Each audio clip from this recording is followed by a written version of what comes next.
Hello, everybody. This is Elenbaas from Nightlight Astrology, and I'm just making a little update to talk about the wristband challenge that we've been doing.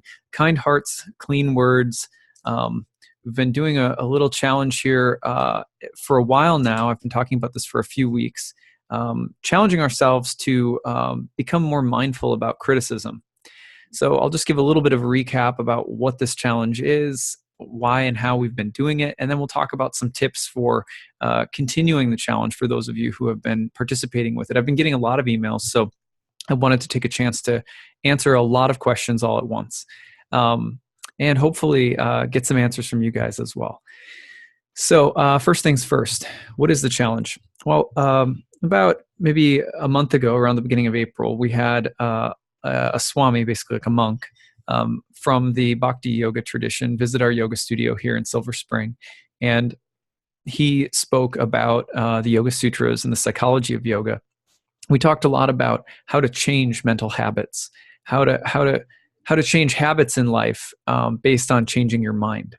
So one of the habits that he addressed, that he himself had worked on at one point in his life as a monk, was the practice of being kinder with his words. And so this practice took the shape of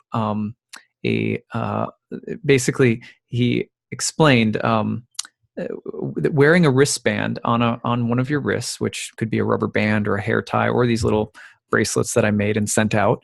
And basically you wear it on one wrist, and whenever you utter something that's critical, negative, harsh, cutting, just in that mood, in that spirit, you take your wristband off and you switch wrists. And the goal is to keep it on one wrist for 21 days. And the idea is that about 3 weeks worth of cultivating a new, more mindful way of speaking will greatly shift your mental habits. So he talked about the kleshas, which are kind of the terminology, part of the psychology of the Yoga Sutras. And kleshas are sort of like these mental impressions. And every time we criticize or speak harshly or severely, judgmental, gossip, anything, you can tell because of the spirit and mood in which you're talking more than the specific words. It's always about the way in which you are saying something. And every time that you utter a criticism, you switch bands, keep it on for 21 days. And as you're doing so, basically what you're doing is you're telling your mind, actually, it's not enjoyable for me to criticize or to speak harshly, severely, or in a cutting manner. And by developing this pattern, what you are telling your mind is instead something else is pleasurable, which is the restraint or refraining. And generally what starts to grow in its place is loving thoughts, patient thoughts, kind thoughts, compassionate thoughts, etc. So from the gross, from the level of words, we start changing the subtle, which are the actual thoughts and habits. So you may not be without critical thoughts during this challenge, mean or kind of mean-spirited thoughts or cutting, aggressive language in your head. But in time, the continued practice helps for your inner life, your mind and your thoughts do become more patient, compassionate, kind, thoughtful, multidimensional. You become more flexible and careful and thoughtful about not only what you say, but how you think. So that's been the challenge. Now, why did I take this up? Well, I was inspired by it because I have a Mercury-Mars conjunction natally, and I struggle with just being critical. Now, one of the big reasons I also did this is because I believe that as astrologers, sometimes we're doing something that is very mental and very analytical, and it can be easy to get separated from the heart. So, astrology traditionally was called the practice of judgments. So it's difficult to read charts, to be analytical, to be in a little bit of a sciencey, even though it's a mystical headspace, you could say, it's still rather intense. And so it can be very mental, in other words.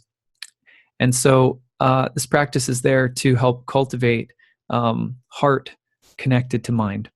And that's something that I'm feeling very passionate about as an astrologer. Over time, you can only do so much growing with theory. And you get to a point where you realize the next great revolution of my practice or my studies in anything is to deepen and grow the quality of my heart and my consciousness. And that kind of training requires something other than just the intellectual aspect of the practice. So I'm feeling very passionate about that these days. And you'll see more of that from me in the year ahead. So you can try this challenge with a wristband like the one I have. Unfortunately, we're out of them now, so I can't send you one if you didn't get one yet. Well, maybe we'll get more, but at any rate, wristband, and then you can use a rubber band or a hair tie. You're not to snap yourself with it. You just change wrists anytime you utter a criticism. Now, some questions that people have had that I want to address now. One of the questions that people have had has been, how do I tell the difference between a constructively critical observation, sharing something that I observe, versus, criticism? For example, let's say that this is an example that I went through just recently. Let's say that you were trying to make a dish for food. You're trying to make something to eat, and you didn't follow the recipe correctly, and it turned out that it was not according to the recipe. It didn't taste very good.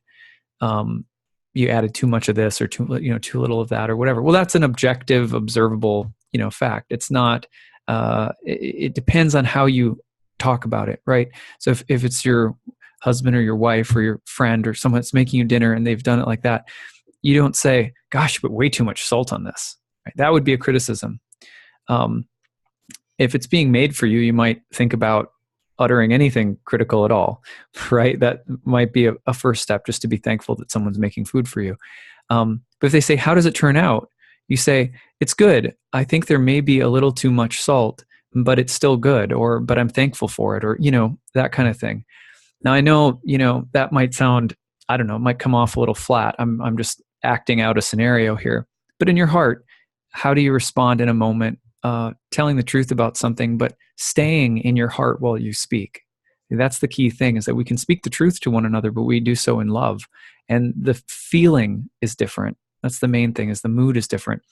Also, a lot of people immediately have been asking about constructive criticism. Well, what about constructive criticism? Sometimes you really have to say things that are like true, but maybe a little critical, and it's part of my job, or it's part of my life, and everything like that. And this is true. This is really important. So a lot of people have been saying that. The thing that I remember, I'll just say this. It's funny how many constructively critical thoughts we have as well. Do you know what I mean? So there's we can have a good sense of humor about this, because in the first week that I was doing this, I remember thinking how necessary so many of my constructively critical thoughts were. You know what I mean? And now I'm looking at it and I'm saying, oh gosh, I'm learning how to just have fewer any kind of critical thoughts, to just let things be, to let things rest, to not feel the need to correct other people or myself, or to just be a little bit more merciful or graceful about things. That's a challenge in and of itself. So we can be constructively critical, but let's remember that there is also real value in learning how to let even constructive criticisms die down a little bit, so that we're just present. So I noticed, for example, between my wife and I, we are both kind of, busy people and leaders and teachers and da-da-da. And so we get really busy with stuff, and it's very easy to then be in critical mode, kind of slicing through things and all of this. And then you try to relax, and it's really difficult, because your mind is still in agenda mode, and judging this and that, and discriminating between things, and figuring out what to do and how to do it, and executing and all of that. So one of the benefits my wife and I have been noticing is just the slowing down in general with this practice has allowed us to basically just try to operate from a place that is not as critical in general, even though we aren't necessarily going through our days with any kind of rudeness. So it's not just as simple as being rude either. It is being rude. It's your tone of voice. It's the quality, a sort of spirit of meanness or cuttingness or something like that. But it's also just the tendency of the mind to go toward that kind of critical commentary in general. So we want to be just mindful about that. Growing mindfulness about that generates a different quality of observation in us, so that we start observing the world from a place of seeing the light or the good in things versus seeing the bad. For example, there's a classic example that's given in Bhakti where we say, the bees are attracted to nectar and the flies are attracted to wounds, to open sores. So we want to be careful of the tendency to be too constructively critical about everything too, because we might be just going for the open sores. And even if it's constructive, we want to be careful of that tendency in general, if it is one that we have. So those are some thoughts for you. Meanwhile, I want to ask that if you do have a wristband and you got one in the mail, please consider tagging me or my wife or Skyhouse or Nightlight on Facebook and posting the picture, so we can generate support and enthusiasm for everybody who's doing this, and maybe encourage other people to take it up and try it as well. So please feel free to tag a picture and tell us about your progress online on social media if you're open to it. The other thing is we have a Facebook group, and I'm actually, I don't have my screen share going right now. Let's see if I can do that. Yes, I can. Okay, here we go. Oh, here it is. Here we go. So if you go to the web page, you'll notice that if you Google search or if you Facebook search Hare Krishna, the Kind Words Clean Heart Challenge, you'll find that we have a whole group formed. There's, I don't know what, maybe 25 members so far. I'm approving some members right now. So yeah, you can just come and join us, and you'll find some helpful videos and community to talk about your progress. And we're really planning on kind of pushing that forward this week. Last week was all about getting the wristbands out. So now this week we're just, really trying to embrace the practice and community together. So the other thing that I want to talk about really briefly is in the in the letter that I sent out to everybody, I talked about the importance of adding some daily meditation to your life. Now, obviously there are, enough instructional videos and things out there on how to meditate, so I'm not going to spend much time on that. A regular meditation practice, in the morning, and then maybe once in the evening for maybe even just 10 or 15 minutes, whatever you can handle, just, observing your thoughts, following your breath. That's a great thing to do to just add to and support your mindfulness practice. It's a good practice to have in life in general. It helps us to become more mindful on all levels, not just this particular challenge. And this challenge is going to take you a while. I mean, I went about a week or so without much progress, switching a lot every day. And then I went 8 days straight. I was like, oh my gosh. And then about a week of switching back and forth. And I went like 4 days, 5 days straight. And now I'm back to starting over. So it's going to take a while to get to 21 days. It's not like you're trying the hardest to be nice for 21 days and then you're off the hook. This is like something that we're trying to cultivate, and we're very patient with the process. We're enjoying it. So this group is going to be there for you, maybe for a few months, where you have community to rely on. Now, adding meditation is therefore really going to help your life, not just now, but also going forward in general. In the letter I sent out, I talked about chanting, and I mentioned the Maha Mantra, which is one of many mantras that yogis practice, or that practitioners of meditation use. So I'm just going to show you how to do it.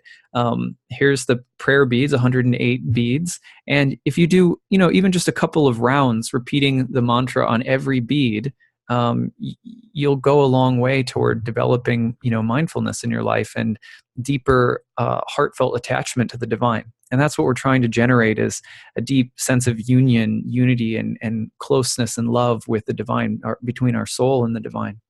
So you start off right with your first bead on your strand, and you can start very, very slowly at first. So you don't have to rush. You can just, in the Hare Krishna mantra, it just very simple goes Hare Krishna, Krishna Krishna, Hare Hare, Hare Rama, Rama Rama, Hare Hare. Then you go to the next bead. Hare Krishna, Krishna Krishna, Hare Hare, Hare Rama, Rama Rama, Hare Hare.